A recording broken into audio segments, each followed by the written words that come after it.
ಸ್ವರ್ಗಲೋಕವನ್ನು ಸ್ವಾಧೀನಪಡಿಸುವುದಕ್ಕೆ ಅರ್ಥಗತ ತೆರಳೋಣ.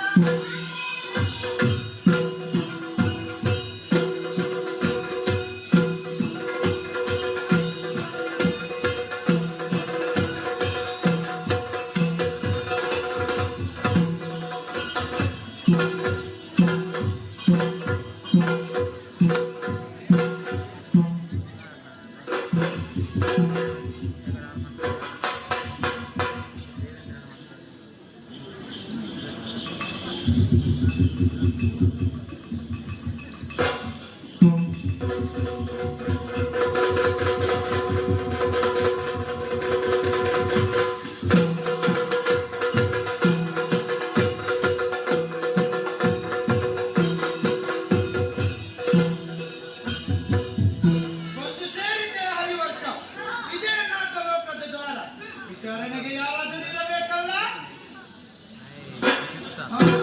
ಅದರಪ್ಪ ಇದ್ದಾನೆ.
ನೀವು ಕಣ್ಣಲ್ಲಿ ರೆಪ್ಪೆ ಇಲ್ಲದ ಜಾತಿಯವರಷ್ಟೇ.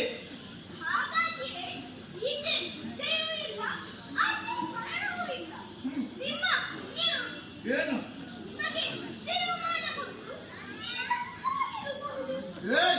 ಏನೋ ತಪ್ಪಶಕುನ ಒಟ್ಟು ಸಾಮಾನ್ಯರಲ್ಲಿ ಮಾತನಾಡಿದ ಹಾಗೆ ಮಾತನಾಡಬೇಡ.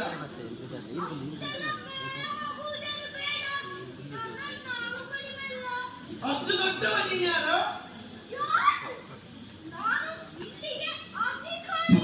ನೀನು ದೇವೇಂದ್ರನ? ಅಯ್ಯೋ ನಿನ್ನ ದುರ್ವಸ್ಥೆಯೇ. ನೀನು ಇಲ್ಲಿಗೆ ಅಧಿಕಾರಿ ಅಲ್ಲ?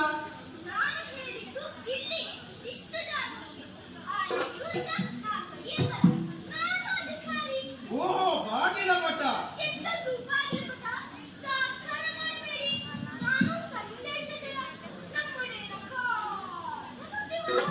ನಿನ್ನ ಉದ್ಯೋಗ ಏನು? ಮತ್ತೆ ಯಾಕೆ ನನ್ನನ್ನು ವಿಚಾರಿಸಲಿಲ್ಲ? ಏನು? ಸರಿ,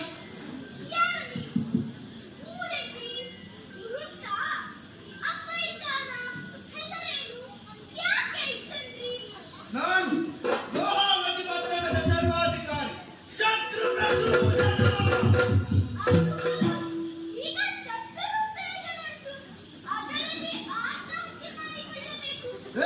ಹಾಗಲ್ಲವೋ? ಶತ್ರು ಪ್ರಸೂದನ, ಶತ್ರುಗಳ ನಾಮಾವಶೇಷ ಮಾಡುವವ ಎಂದು.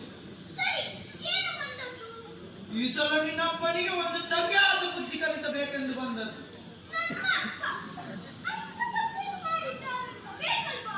ಇಲ್ಲ, ಮಾಡಿದ್ದಾನೆ ಮಾಡಿದ್ದಾನೆ.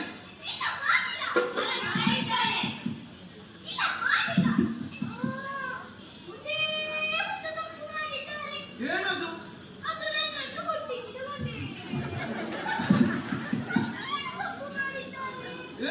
ನಾನು ಆಪ್ಪನ ಬಗ್ಗೆ ಮಾತನಾಡಿದ್ದಲ್ಲ. ಅಲ್ಲ, ಎಲ್ಲರಿಗೂ 5 ಮಂದಿ ಅಪ್ಪಂದಿರುತ್ತಾರೆ. ಹೌದು. ಅಂದರೆ ನಿನ್ನ ಅಮ್ಮನ ಗಂಡ ಅಂತಲ್ಲ. ನಿನಗೆ ಅಪ್ಪ ಹೌದು, ನಿನ್ನ ಅಮ್ಮನಿಗೆ ಗಂಡ ಅಲ್ಲ.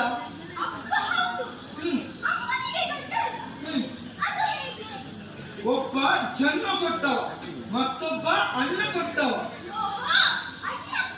ಹಾಗಲ್ಲವೋ? ಅನ್ನ ಕೊಟ್ಟವ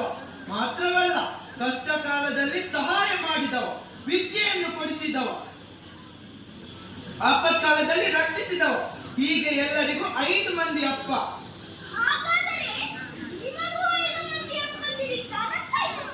ಏ, ಅಪ್ಪ ಅಂತ ಅಲ್ಲ, ಅಪ್ಪನಿಗೆ ಸಮಾನ ಅಂತ. ಒಳಗಡೆ ಇದ್ದಾನಲ್ಲ, ನಿನಗೆ ಉದ್ಯೋಗ ಕೊಟ್ಟವ. ಹೌದು. ಏನು?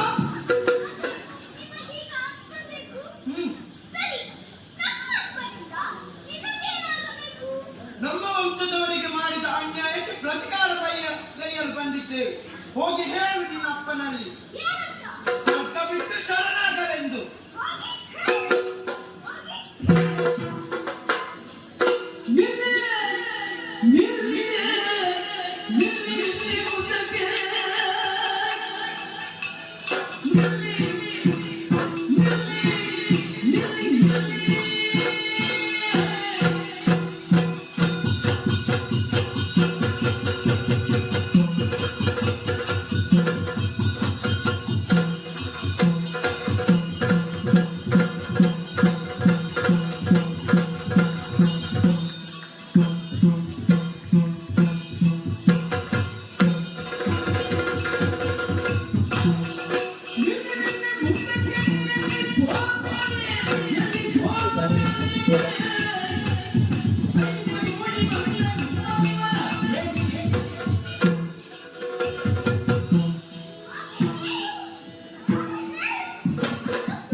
ಹೋಗದಿದ್ರೆ ಏನು ಮಾಡ್ತೀವಿ? ಇಲ್ಲ ಇಲ್ಲ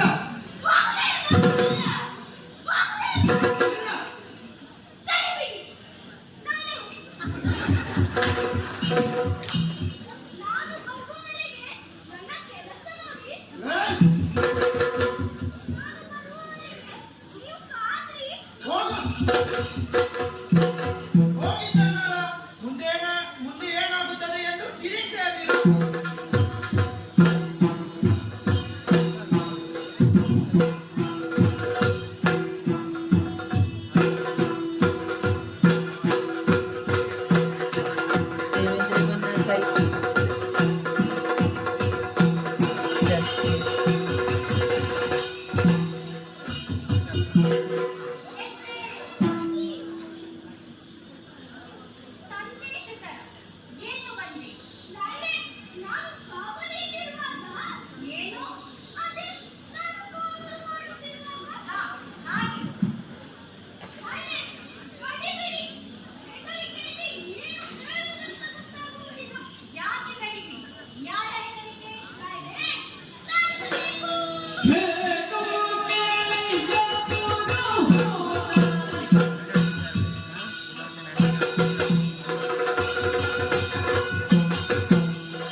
Italia giornale.